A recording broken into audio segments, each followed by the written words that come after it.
Hey everyone, welcome to This Explainer. Today, we're giving you a practical, legally sound playbook on exactly how to protect your civil liberties during a traffic stop.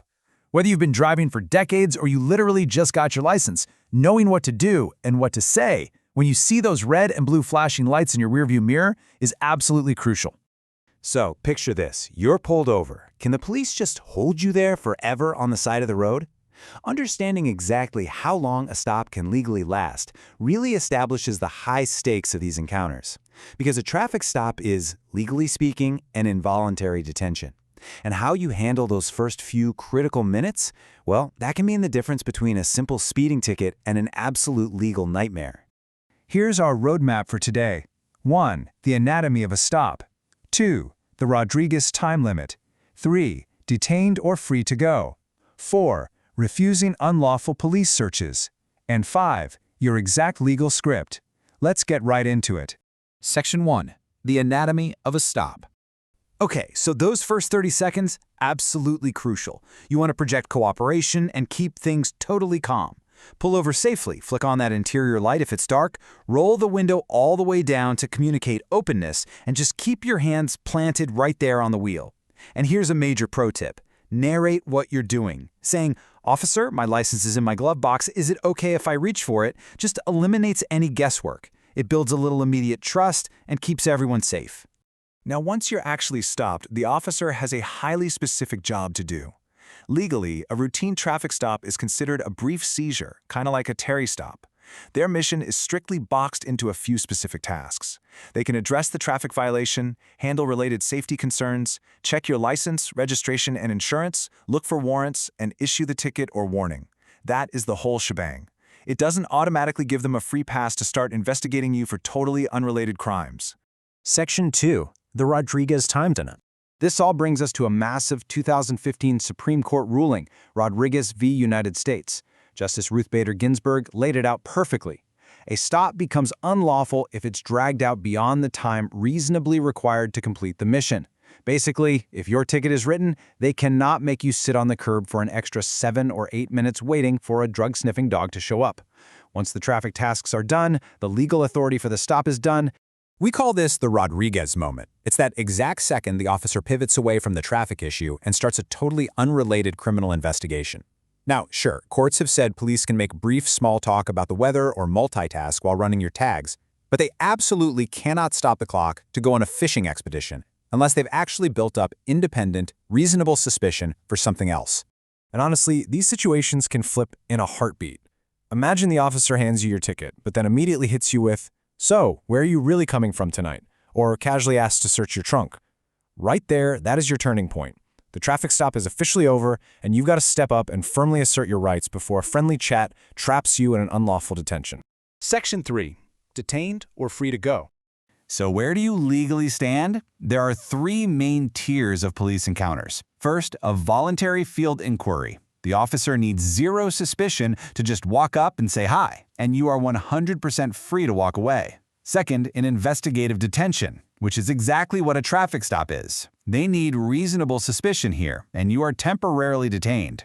Finally, there's an arrest, which requires probable cause, meaning you are formally in custody. But how do you actually know if a voluntary chat has morphed into a detention? The courts look at the whole picture. If the patrol car is physically boxing you in, if those red and blues are still blazing, if the officer is barking orders, or if you're suddenly surrounded by 3 cops, yeah, a reasonable person would know they are detained. But it's not always super obvious, which is why your words are your best defense. You absolutely have to clarify your status immediately. Knowing exactly which bucket you're in dictates your next legal move. If you are free to go, you can literally just walk away calmly and keep quiet. But if you are detained, you need to stay put and instantly invoke your constitutional protections. Section 4. Refusing unlawful police searches. Okay, let's talk about the Fourth Amendment. Usually, police need a warrant to search your stuff, but courts have carved out exceptions for cars. They can search if they have probable cause, if you're being lawfully arrested, or if they see something illegal sitting right there in plain view. But you know what the most common exception is? Voluntary consent. It is wild how many innocent people accidentally waive their Fourth Amendment rights just trying to be polite, and you have the absolute right to refuse it. If an officer asks to look around your car, you need to use this exact phrase. Ready? "Officer, I do not consent to this search, but I am not resisting. Say it just like that. Why? Because it puts your non-consent strictly on the legal record, but also makes it crystal clear you aren't physically fighting them. Seriously, do not physically resist, even if the search is unlawful, because that's a whole separate crime that will land you in jail. Fight your battle later in the courtroom, not on the shoulder of the highway. You also need to know about the Supreme Court case Pennsylvania v. Mims. If an officer orders you to step out of the car, you must comply. It's considered an officer safety issue, so just do it. Don't argue. But, and this is huge, stepping out of your car does not magically waive your rights. Once you're standing outside, you can, and absolutely should, still verbally refuse a search of your car or your pockets. Section 5. Your exact legal script. All right, here is your ultimate verbal shield. Whenever an officer asks you questions totally beyond the scope of your traffic ticket, like where you're headed or what you're up to, ask them this. Am I being detained or am I free to go? It forces them to legally define the stop right then and there. If they say you're free to go, roll up your window and safely drive away. If they say you are detained, well, you know exactly what to say next. If you're detained, you hit them with this. I wish to remain silent and I would like a lawyer. Boom. Saying those exact words legally forces the police to stop questioning you immediately. It locks in your Fifth Amendment right to stay quiet and your Sixth Amendment right to an attorney. And look, asking for a lawyer isn't admitting guilt. It is a fundamental constitutional right that millions of totally innocent people use every day. And here's why staying quiet is quite literally the best thing you can do.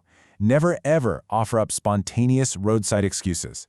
If they ask if you know how fast you were going and you say, I was just keeping up with traffic, guess what? You just legally confess to speeding. Say, I only had one drink? Congrats, you just handed them probable cause for a DUI investigation. Just provide your name, your license, and then clearly decline to answer anything else. If you want to dig into this even more, you can check out some fantastic Know Your Rights resources from the ACLU. Oh, and one more thing. Write down everything about the stop the minute it's over. Time, location, badge numbers, exactly what was said. Everything. Stress makes human memory pretty fuzzy, and those notes are going to be pure gold for your defense attorney later if you need one. So I want to leave you with this final thought. Silence is not guilt. It is your constitutional right. Are you prepared to use it?